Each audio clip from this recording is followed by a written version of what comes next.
more like it. Sixers clinched the series with a Game 5 win in front of a packed house here at the Wells Fargo Center. We're going to be talking about it all coming up here on Sixers Postgame Live, brought to you by Cure Auto Insurance. I'm joined by Mark Jackson and Jim Lynam. And gentlemen, this was a game, and the Wizards weren't going away. But then all of a sudden, that third quarter came, and Jim, the Sixers just flipped the switch? Well, their defense picked up big time. They held the Wizards in the latter stages of that third quarter, a 5-minute stretch, 0 field goals. Yeah, that's huge when you think about it. And then, Mark, they capitalized on the offensive end. So they were turning that good defense into points for them at the other end. Absolutely. Defense created offense, and everyone contributed. Maxey got off hot, maintained that sizzling effort. Furkan got in. Dwight Howard was special with tonight, doing what he does. I mean, this Sixers team had great contributions from everyone. Yeah, I asked you guys each at the beginning on our pregame show, and I said, if you could just give me one player, and there really wasn't a wrong answer, but who could step up in Joel Embiid's absence? Mark Jackson going with Tyrese Maxey. You look like a genius, my friend. I mean, that's what I do. Right? You look like a genius. 6. I'll take that all day. You almost would have won that award if the man next to me hadn't called Seth Curry. What can you say about 30 points of playoff career high, Jim? Yeah, well, it's, Curry can score the ball, and I think because his teammates were looking for him, they had some nice little action set up for him to get scoring opportunities. And when this guy gets it going, I mean, he's a very, very good scorer. He was 10 of 17 for 30 points. You knew, Mark Jackson, that somebody had to step up. And we heard from Doc Rivers the other day. He said, I want everyone to play within themselves. Don't try to do too much. Yes. And they didn't do too much. They did everything that they were supposed to do. How important is that in a game like this? It is, because you lost your superstar player for the game. I mean, he makes the game so much easier for everyone else. So you know guys are going to try to step in and fill that void, or at least give you something more than they used to do. And he's like, hey, pretty much just do your job. And effectively, with that being said, all these guys contributed, and a big stat that stands out to me is 8 turnovers as a group. That's absolutely important. What kind of boost does this give this Sixers squad right now, knowing that their leader, their all-star, their MVP candidate went down? He's listed as day-to-day with that meniscus tear, and they got a win. They got a 20-point win. Yes. Confidence. That's all confidence. That builds momentum for your team. That builds energy in your locker room, and it the sky's the limit. You say, okay, we bought time.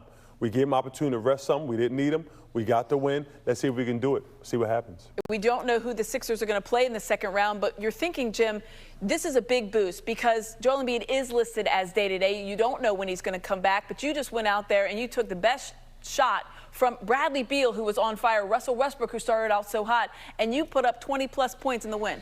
Yeah, I'm going to tell you what may have been most impressive for me, Aim, is for a team in mid-stroke or midstream to be able to flip the switch. They changed their style. Their style is to throw a ball to Joel Embiid, their star guy, 25 times a night and play off him. And I'm going to tell you how they're capable of flipping that switch, having somebody like Ben Simmons. Ben Simmons responds when you need him with 19 points, a triple-double, 10 assists. You can't overstate what he means to this team in the absence of Joel when he can get the other guys involved like this. Well, Ben certainly was passing the ball quite a bit to Seth Curry, and why not? He shot almost 59% from the field, 58% from the field. Here he is, Seth Curry, with our Mark Zumoff. Seth, after you won 2 games, then after you won 3 games, the rallying cry was, we haven't done nothing. Well, will you allow yourselves now collectively to acknowledge, while you have bigger goals, that you've done at least something? You've won a playoff series. Yeah, I mean, you don't want to skip any steps. You don't take anything for granted. I'm saying last year I didn't get out of the first round. So, I mean, you can only win a championship if you win the first round. So we took care of business, especially without Joel. I mean, we showed why we're the #1 seed, and everybody pitched in tonight. And it's good to have the fans in the building, full arena to witness it. So without Joel, Matisse Thybulle is a starter. Ben Simmons at the 5 spot turns in his 3rd career triple-double. Talk about what he did in this game. Yeah, both those guys were huge for us, man. That's what we've been all year. We needed our entire team to help win games all year long with multiple injuries and different stuff going on throughout the year. But Matisse, he embraces the role. He's great. And Ben, I mean, he does what he's done all year, man. He affects the game all over the floor. Whether he scores 30 or doesn't score, I mean, he's making a big impact on the game, making the job a lot easier for me. And, I mean, it's a lot of fun to play with him. There was a young fellow who stepped up tonight and played huge. We're talking about Tyrese Maxey. 13 points. He played 26 minutes in an elimination game. Assess what he has done and the maturity that he shows on the floor. I mean, he's huge. I love that kid, man. He works hard. I said earlier, he has a great mix of humbleness, trying to learn, but he's not scared of the moment. He got a great amount of confidence, and he just attacks, man. That's what we needed tonight. Get down floor, get to the rim, and get to the foul line. And like I said, whenever he's gotten this opportunity this year, he's made the most of it. You know what I'm saying? Whether he plays good or bad, he's attacking, he's aggressive, and that's what you want out of a rookie. Seth, this team has been businesslike all through the season, and you could say, well, it starts with the coach, but it doesn't always permeate down to the 15th guy. Why has everyone bought in? Because we got a good group. Everybody kind of fits together. Everybody complements each other, and that starts with the coaching staff who pushes us every day to be better. Even when we're winning games, we still know we got a bigger goal, and we got to keep improving. So. I mean, it's a big step for us. That was a talented team over there with two superstars who've been at this point multiple times in their career. So we had a good appropriate amount of good fear of the moment. So that's why we want to take care of business here at home. By the way, you took care of business tonight. Your previous playoff career high was 22. You had 30.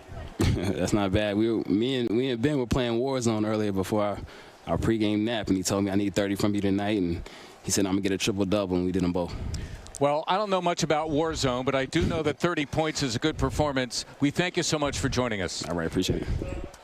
For those of you wanting Warzone, Xbox, PlayStation, those guys obviously playing that, and they were in the right frame of mind.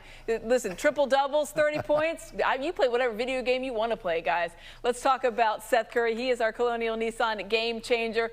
He said it was all right. 30 points, that's all right. Mark Jackson? Hey, if 30 is just all right, I want to see what is good for him. I mean, listen, great job. He came out effective. You know, he came out in his bag, as I like to say, where he wanted to create his own shot. Didn't necessarily need much help, and he did it in multiple ways. Threes, twos, mid-range pull-ups, everything. I mean, they needed somebody to step up, Jim Lyon. And they had a couple of guys. You know, we heard Seth Curry with high praise for the rookie Tyrese Maxey. I know we're going to hear from him coming up later in our post-game show, but he really did everything. This is so much more of a player than just a three-point shooter, Seth Curry. You're watching him here. Yeah, as I said, I was a little slow to that party. I knew this guy was a terrific shooter, but I didn't realize he had the scoring all-around game that he does, as Mark said. He gave you a little bit of everything tonight, and the Sixers needed it, especially in that first half when this game was a war. Going back and forth, you know, Curry was responding time after time. Absolutely. He answered every call, shot 59% on 10 of 17 for those 30 points, a career playoff high, as Mark Zumoff mentioned there. His previous career high was 22. He said, that's not bad, right? That's not bad. Let's cross it over now with one of those guys you just heard there, Mark Zumoff, with his broadcast partner, Ala Abdinabi. And guys, you know, this was a battle, really, for a good portion of the game until the third quarter when the Sixers defense really locked it down. But I got to point out a guy who got first quarter minutes. He came in, we saw him in game 4. He came in early in game 5. That would be one Tyrese Maxey. What an energy guy, and what a moment for him. He really rose to the occasion, Zoo. No doubt, Amy, and I really have to take my hat off to you because you had mentioned to me, I think it was at the tail end of the regular season, the bench was starting to play well, and I really didn't give much thought to what you said at the time, but you had said at the time that it bodes well for the playoffs, and clearly you were right about that. Maxey, Dwight Howard, Furkan Korkmaz came in, did his thing. In all, the bench really helped greatly in this playoff clinching effort. Well, it's to his credit because in a short period of time, he has gained the confidence of his coach. The bottom line is he's not going to put Doc Rivers is not going to put someone in there that he doesn't think is going to help his cause. So over the course of this shortened 72-game regular season, Tyrese Maxey has done just that. He has gained Doc Rivers' confidence, and that's not a small thing. That's something that's pretty big, and he should be commended for it. Yeah, he definitely was not too. The moment was not too big for Tyrese Maxey. It was not too big either for Seth Curry. So, Ala, part of your Duke brotherhood right there. He put up 30 in a playoff game, a career high. He eclipsed his previous career playoff high by 8 points, for Pete's sake. No, he played well, and again, we talked about how important it was with the absence of Joel Embiid for someone to step up. We didn't think that it would take one person to fill Joel's shoes. It was going to be a collective, but at the same time, it was nice to see Seth, step up and knock down some jump shots because that was needed.